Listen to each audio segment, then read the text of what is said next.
Assalamualaikum warahmatullahi wabarakatuh. Salam sejahtera untuk kita semua. Perkenalkan, saya Sukaini STMM, dosen tetap Prodi Manajemen Fakultas Ekonomi Universitas Teknologi Sulawesi. Pada kesempatan ini, saya akan memaparkan salah satu mata kuliah yang saya ampuh, yaitu Pengantar Manajemen. Video ini dibuat dengan tujuan untuk memenuhi salah satu persyaratan sertifikasi dosen, yaitu pernyataan diri dosen dalam bentuk kerja Tridharma PT atau PDD UKT PT bidang pengajaran. Sebagai dosen, saya telah menerapkan Tridharma PT yang terdiri dari pengajaran, penelitian, pengabdian pada masyarakat, delivery, interaction, dan assessment yang disingkat DIA merupakan sistem pengajaran yang saya terapkan. Delivery, di mana saya menyiapkan beragam materi pembelajaran untuk membantu mahasiswa belajar secara mandiri, sehingga materi yang diberikan dapat diterima dengan baik oleh mahasiswa. Interaction, yaitu kegiatan tatap muka antara dosen dengan mahasiswa untuk membahas mata kuliah yang dilakukan di kelas untuk mencapai capaian pembelajaran. Assessment, yaitu pemberian tugas terstruktur yang direncanakan, misalnya membahas suatu materi pembahasan, kuis, dan menyelesaikan kasus guna mengukur kemampuan mahasiswa dalam menerima materi pembelajaran secara objektif. Sebelum saya melanjutkan membahas tentang aspek delivery, maka saya harus menjelaskan mengenai capaian pembelajaran lulusan atau CPL. CPL ini kemudian menurunkan capaian pembelajaran mata kuliah atau CPNK. Kemudian CPNK akan menurunkan sub CPNK. Seluruh capaian pembelajaran lulusan yang diturunkan harus sejalan dengan profil lulusan program studi, di antaranya yaitu konsep dasar manajerial. Adapun CPL yang dibebankan pada mata kuliah ini adalah setelah mengikuti mata kuliah ini, mahasiswa diharapkan memiliki bekal ilmu konsep dasar manajerial yang berguna sebagai pendukung dalam menganalisis permasalahan-permasalahan yang berkaitan dengan pembangunan ekonomi. Ekonomi pembangunan yang akan dipelajari oleh mahasiswa meliputi konsep dasar manajemen bisnis, manajer dalam kegiatan manajemen, perkembangan ilmu manajemen, lingkungan dan budaya organisasi, tanggung jawab sosial dan etika manajemen, fungsi perencanaan dalam manajemen perusahaan, manajemen strategis perusahaan, fungsi pengorganisasian dalam manajemen perusahaan, manajemen sumber daya manusia, fungsi pengarahan dan implementasi dalam manajemen organisasi, motivasi dan kepemimpinan, komunikasi dalam organisasi, fungsi pengawasan dan pengendalian dalam manajemen organisasi. Mencapai pembelajaran mata kuliah atau CPNK dari mata kuliah pengantar manajemen ini adalah mahasiswa diharapkan mengetahui konsep dasar manajemen dan mengapa manajemen diperlukan dalam sebuah organisasi. Mengetahui perbedaan antara manajemen sebagai sains maupun manajemen secara seni. Mengetahui tipe-tipe manajemen secara hierarkis beserta keahlian manajerial yang diperlukan untuk setiap hierarkis tersebut. Mengetahui konsep manajemen secara fungsional yang mencakup kegiatan perencanaan, pengorganisasian, pengimplementasian, pengawasan, dan pengandaian dalam manajemen perusahaan. Mengetahui konsep manajemen secara operasional dalam organisasi yang mencakup manajemen sumber daya manusia, manajemen produksi atau operasi, manajemen pemasaran, dan manajemen keuangan. Dari sub CPNK dibagi dalam 14 kali pertemuan, tidak termasuk UTS atau ujian tengah semester dan UAS ujian akhir semester. Adapun materi dalam 14 pertemuan ini yakni 1. Lingkungan organisasi, 2. Tanggung jawab sosial yang dihadapi oleh perusahaan, 3. Konsep dasar perencanaan dalam manajemen organisasi, 4. Konsep-konsep mengenai kepemimpinan dan perilaku manajer dan bawahan dalam organisasi, 5. Tanggung jawab sosial dan konsep dasar etika manajemen, 6. Konsep dasar perencanaan dalam manajemen organisasi, 7. Konsep dasar strategi. 8. Konsep dasar pengorganisasian dalam manajemen, perbedaan antara organisasi formal dan informal. 9. Peranan dan fungsi manajemen sumber daya manusia. 10. Karakteristik individu sebagai esensi dari faktor sumber daya manusia dalam organisasi. 11. Peran motivasi dan kepemimpinan dalam organisasi. 12. Konsep-konsep mengenai kepemimpinan dalam organisasi. 13. Mengelola konflik dalam organisasi. 14. Langkah-langkah fungsi pengawasan dan pengendalian. Untuk mendukung pembelajaran di kelas, sumber literatur yang saya gunakan antara lain seperti ini. Dan juga ditunjang dengan jurnal-jurnal penelitian terbaru, baik nasional maupun internasional.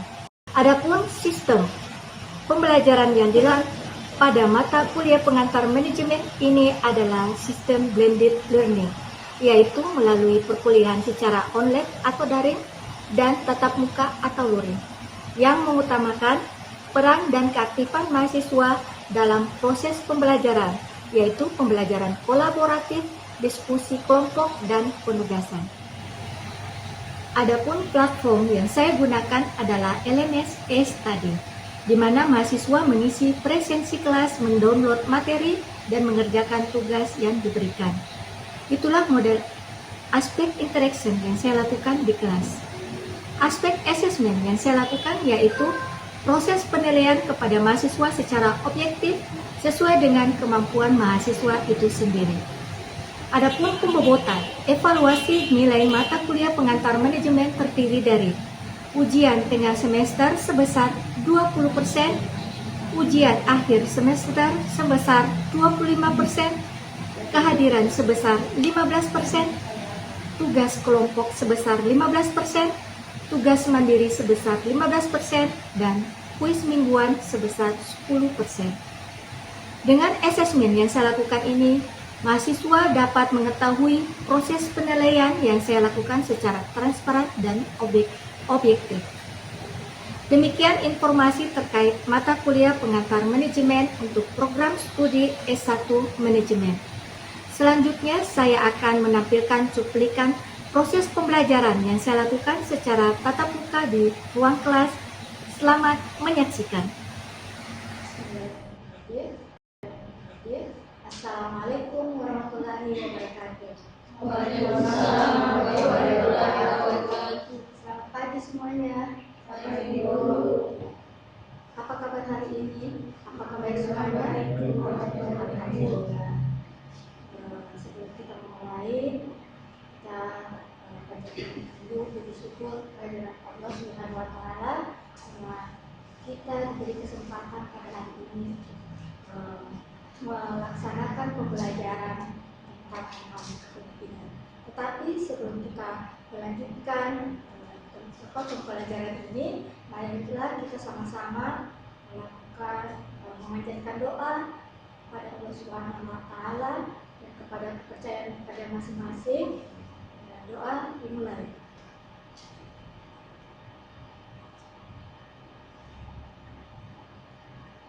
Selesai. Baik, mungkin pada pertemuan minggu lalu ada yang ingat apa yang telah kita pelajari pada pertemuan minggu lalu. Iya, silakan. Pertemuan minggu lalu itu membahas tentang motivasi, arti motivasi dan macam-macam motivasi. Sudah pada mengerti tentang motivasi yang tadi kita pelajari? Sudah tahu ya apa saja tentang motivasi itu, terus macam-macamnya, apa itu upah, apa itu gaji, apa itu reward, terus juga bagaimana kita memberikan pendidikan dan pelatihan tentang motivasi tersebut. Mudah-mudahan sudah dapat dimengerti ya. Dan saya juga minggu lalu langsung melihat tugas kalian buat LMS di Study, dan alhamdulillah semuanya melaksanakan tugasnya. Saya ucapkan terima kasih dan baiklah, karena kita akan memasuki lagi tentang pembelajaran kepemimpinan. Bagaimana tentang kepemimpinan itu, bagaimana kita memahami dulu Apa itu kepemimpinan? Kepemimpinan adalah kemampuan untuk mempengaruhi, memotivasi, dan mengarahkan orang lain untuk mencapai tujuan bersama. Seorang pemimpin efektif harus dapat memahami dan menerapkan konsep dasar kepemimpinan. Jadi kalau kepemimpinan itu, seorang pemimpin itu harus dia betul-betul menguasai, mempunyai visi, bagaimana nanti ke depannya dan memajukan namanya perusahaan, memberikan motivasi kepada para karyawannya dalam suatu perusahaan.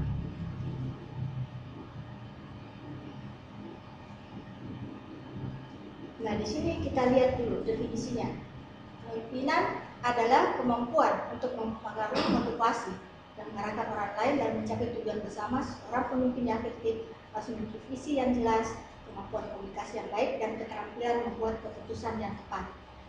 Dalam kepemimpinan ini harus memiliki motivasi, dapat bekerja sama pada bawahannya, dan setelah itu dapat memberikan keputusan yang tepat guna memberikan tujuan dari perusahaan kinerjanya kita masing-masing, ya.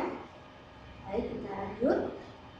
Apa-apa saja sifat-sifat pemimpin yang efektif? Yaitu visioner. Visioner itu seperti apa? Yaitu yang seperti pemimpinnya efektif memiliki visi.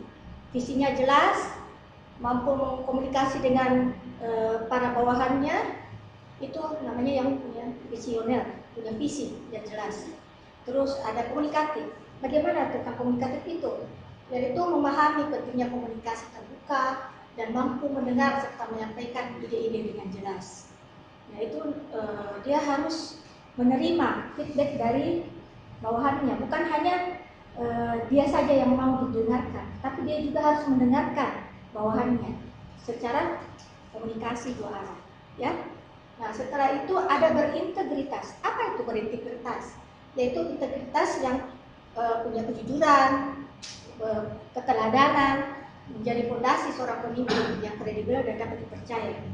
Dia bukan hanya sebagai pemimpin yang bisa mengatur, tetapi bagaimana caranya dia bisa memberikan contoh yang baik kepada bawahannya, mempunyai keteladanan, memberi kejujuran, apa-apa saja yang bisa membuat bawahannya itu merasa nyaman pada pemimpin tersebut. Dan juga pemimpin bisa menjadi motivator. Pemimpin efektif itu dapat memotivasi dan memberdayakan timnya untuk mencapai tujuan bersama. Nah, kalau misalnya ada suatu dalam saat itu bawahannya mulai kelihatan kinerjanya kurang, pemimpin itu harus memberikan solusi. Kira-kira apa yang menjadi alasan sampai kinerjanya kurang? Dia akan memberikan motivasi berupa apa. Jangan hanya stagnan. Ternyata dia kurang kinerjanya, baik saya akan memberikan punishment. Tidak seperti itu. Tetapi bagaimana caranya kita memberikan dulu motivasi.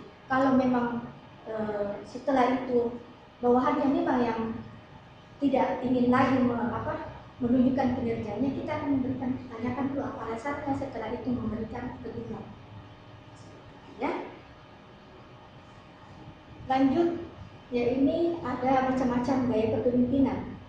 Ada gaya kepemimpinan yang transformatif, kepemimpinan situasional, kepemimpinan melayani, dan kepemimpinan demokratis. Apa sih yang namanya kepemimpinan transformatif? Nah, kepemimpinan transformatif itu kepemimpinan yang menginspirasi pengikutnya atau bawahannya. Dia memberikan inspirasi untuk mencapai tujuan pada suatu perusahaan. Apa-apa saja yang bisa memberikan suatu ide-ide kreatif, kira-kira untuk mencapai kita punya suatu tujuan dalam perusahaan ini. Ada misalnya kegiatan-kegiatan yang bisa membuat peningkatan pada perusahaan. Dia harus mempunyai ide-ide kreatif dan memberikan inspirasi bagaimana bawahannya itu bisa juga memberikan ide-ide kreatif seperti pemimpin. Terus bagaimana yang namanya kepemimpinan situasional? Pemimpin situasional itu menyesuaikan gaya kepemimpinannya berdasarkan kesiapannya, kemampuan bawahannya, terus menciptakan lingkungan yang kondusif untuk pertumbuhan. Bagaimana sih yang maksudnya situasional itu dalam suatu perusahaan? Misalnya bawahan ini yang kita lihat bahwa dia adalah misalnya tamatan dari suatu pendidikan teknik, tidak mungkinlah dia kita tempatkan di misalnya bagian akuntansi atau HRD, tetapi kita harus memberikan tempat yang lain yang benar-benar sesuai dengan bidang pendidikannya. Misalnya kalau IT pasti akan kita tempatkan di bidang desainer misalnya, seperti itu. Terus yang ketiga yaitu kepemimpinan melayani. Bukan berarti bahwa kepemimpinan itu tidak dapat melayani, tapi melayani di sini bukan seperti pelayan, ya. Melayani itu ya seperti pimpinan yang menempatkan kebutuhan pengikut di atas prioritas pribadi, memberdayakan tim dan membina budaya saling percaya. Berarti dia itu bagaimana caranya pemimpin itu dapat memberikan namanya pelayanan yang baik. Bukan hanya dia saja yang mau didengar, tapi bagaimana caranya supaya merangkul bawahannya supaya bisa feedback, ada dua arah, saling menerima dan memberi, seperti itu. Dan terakhir itu kepemimpinan demokratis. Nah, pemimpin demokratis itu seperti melibatkan bawahannya dalam pengambilan keputusan, mendorong partisipasi dan menciptakan lingkungan kerja yang kolaboratif. Dan demokrasi itu dia selalu mengambil keputusan bukan hanya kepentingan dirinya sendiri, tetapi bagaimana caranya memberikan kesempatan kepada bawahannya itu, bagaimana caranya bawahannya itu bisa memberikan masukan-masukan sebelum dalam mengambil keputusan. Tidak hanya saja bahwa dia langsung menunjukkan bahwa saya kan pimpinan, saya dong yang harus memberikan keputusan, saya tidak akan mau menerima masukan kalian, tidak seperti itu. Sampai sini paham?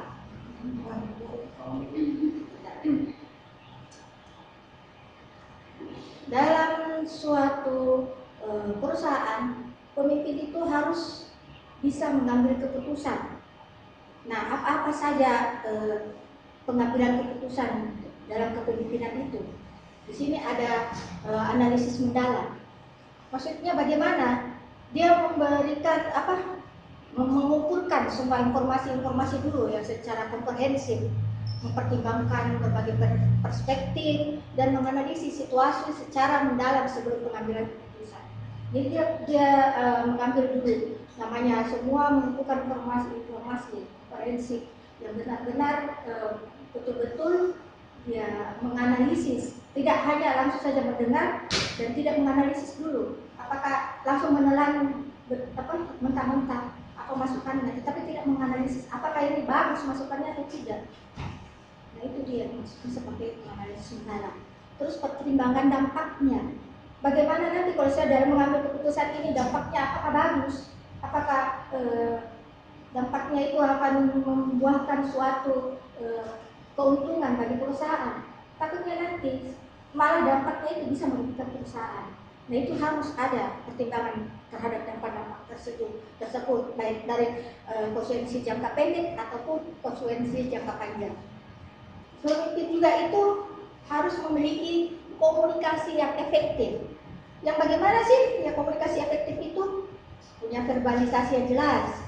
Dia mempunyai komunikasi, mampu memberi komunikasi yang dan gagasan-gagasan, ide-ide, instruksi yang jelas dan lugas, tidak bertele-tele, tidak memberikan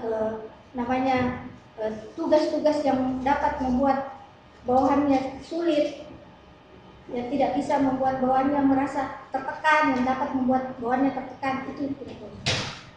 Bagaimana caranya supaya bawahannya itu nyaman diberikan tugas, tidak hanya serta-merta memberikan tugas terus membawa tekanan, tidak seperti itu.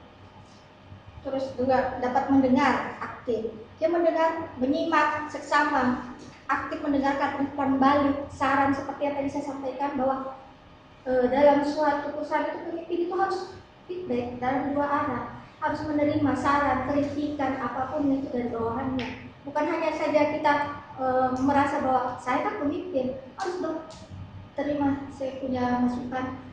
Kalau kamu tidak terima, ya sudah, kamu mengundurkan diri saya atau saya pecat kamu, kan gitu ya. Nah ini dia yang terakhir, itu empati dan keterbukaan.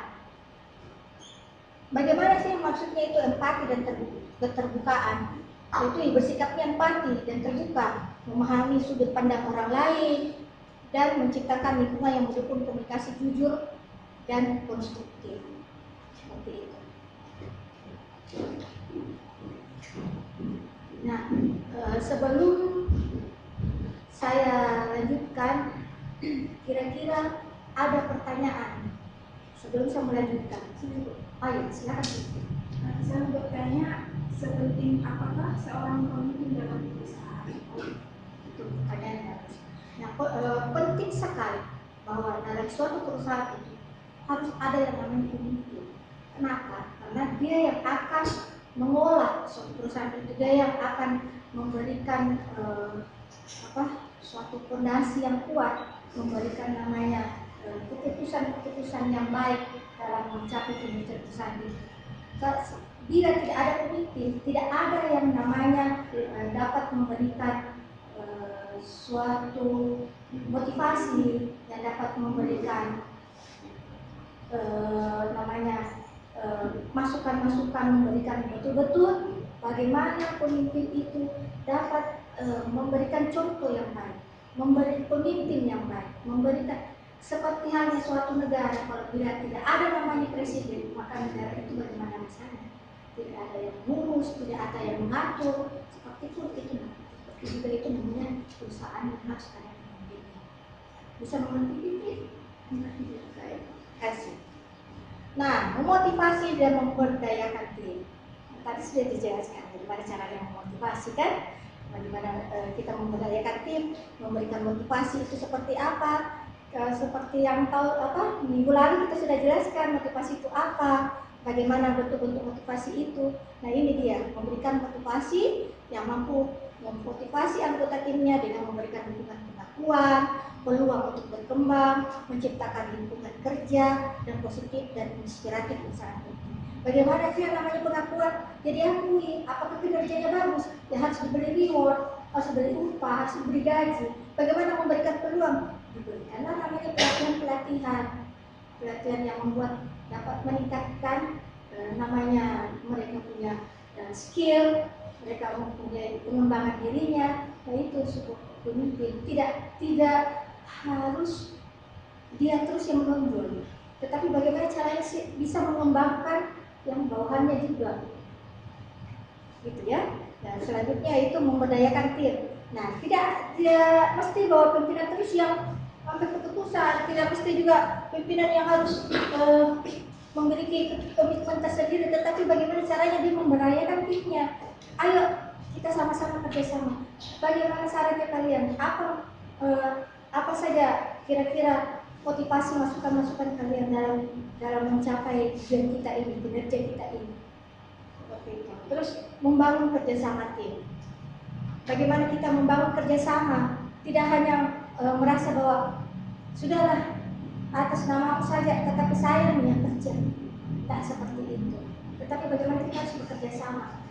Bawahannya cuma tinggal dibuatkan saja. Inilah bentuk timnya kita untuk mencapai suatu proyek ini. Tetapi yang kerja saya, kan saya yang mau diakui, saya juga pimpinan. Nah seperti itu. Terus mengelola perubahan dan inovasi. Bagaimana mengelola perubahan dan inovasi? Memimpin perubahan. Bagaimana model memimpin perubahan itu? Sebagai pemimpin, Anda harus mampu mengelola perubahan dengan baik. Ini melibatkan visi yang jelas, komunikasi yang efektif, dan keterlibatan tim dalam proses transformasi. Ya harus ada perubahan-perubahan, inovasi-inovasi yang bagus, bukan hanya stagnan di itu saja, tidak berkontinu, tidak menunjukkan ide-ide kreatif, tidak seperti itu. Harus ada terus pengembangan-pengembangan. Terus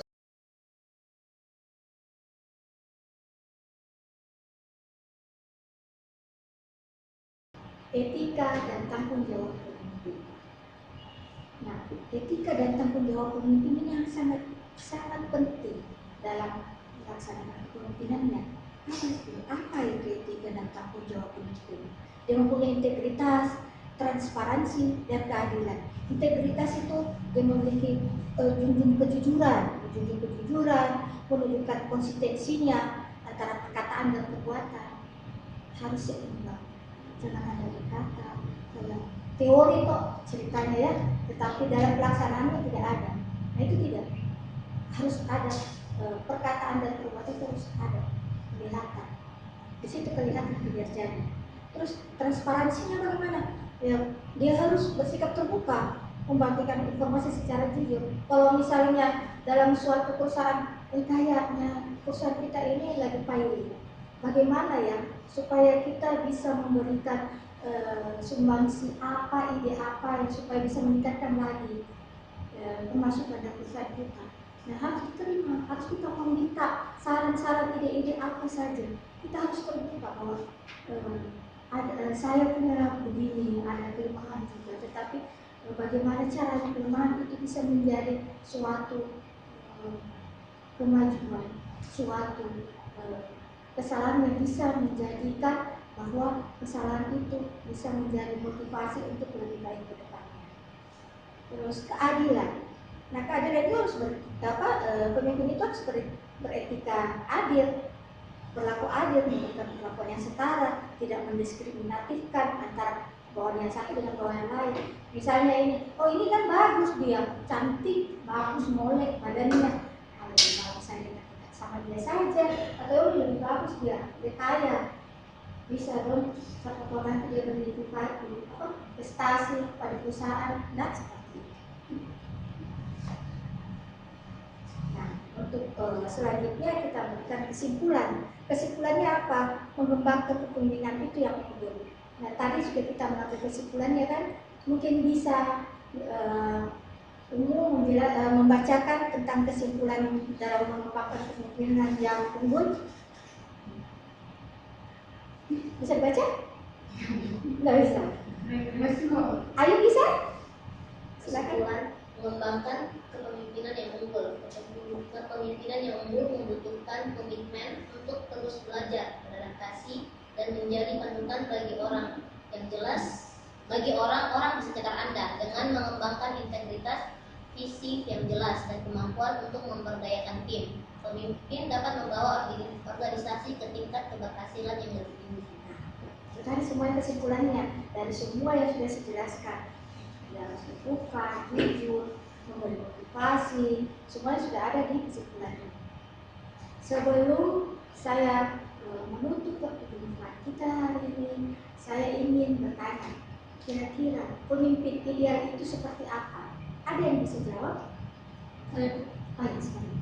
Menurut saya pribadi sendiri, yang ideal adalah pemimpin yang tahu bagaimana cara mengapresiasi anggota tim.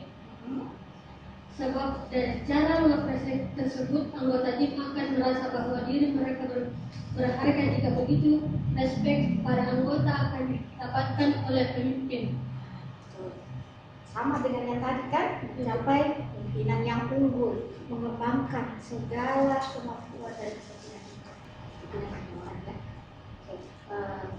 Untuk kali ini ada tugas yang akan saya kirim, saya upload di LMS Study kalian. Silahkan dibaca dan materinya juga sudah saya upload. Silahkan dibaca dan materinya, terus dikerjakan tugasnya di LMS. Minggu depan kita akan membahas tentang tugas yang saya berikan hari ini. Semoga dapat dimengerti semuanya, dan terima kasih sekali lagi atas perhatiannya. Semoga apa yang kita jalankan dalam proses pembelajaran ini bermanfaat dan menjadi berkah kalian semua dan kita semua. Terima kasih. Wabillahi taufiq wal hidayah. Assalamualaikum warahmatullahi wabarakatuh. Waalaikumsalam warahmatullahi wabarakatuh.